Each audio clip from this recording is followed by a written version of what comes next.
Congratulations to Brandon Lake. If you're not familiar with who he is, Brandon Lake is a Christian singer who writes his own music and has even collaborated with groups like Elevation Worship.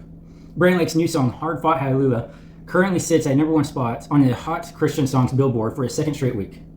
Hard Fought Hallelujah was officially released on November 8th of this year. If you would like to see Brandon Lake live, he'll be performing at Universal Orlando Resort on January 24th, 2025, and he and Phil Wickman will be performing at Summer Worship Nights Cruise from June 21st to June 26th, 2025. Bishop T.D. Jakes just filed a defamation lawsuit against former pastor Youngblood. Mr. Youngblood has claimed recently that Bishop Jakes sexually assaulted him about 40 years ago whenever he was 18 or 19 years old. Mr. Youngblood claims that Bishop Jakes tried to kiss him before asking him to become a local sex partner. Mr. Youngblood is currently a registered sex offender with at least 3 victims. Bishop Jakes' attorneys mentioned in their lawsuit, Youngblood's lies have put in jeopardy the critical philanthropic missions Bishop Jakes spearheads, and it's likely impaired significantly the benefits that the recipients of such efforts receive.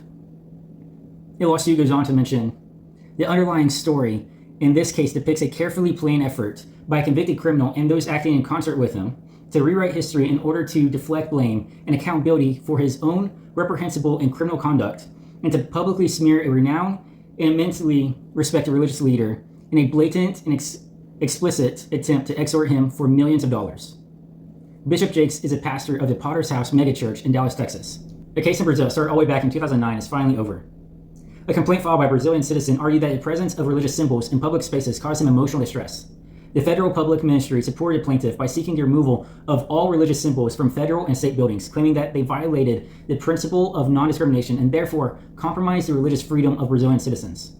This week, the Brazilian Supreme Court unanimously ruled that religious symbols can be displayed in public offices.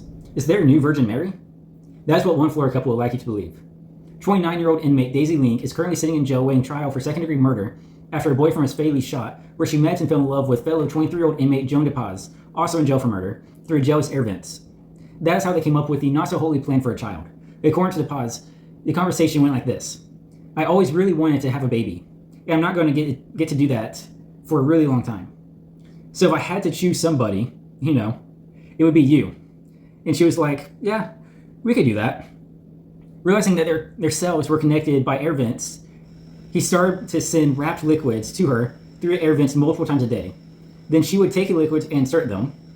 Their weird plan worked, and she gave birth to a baby girl.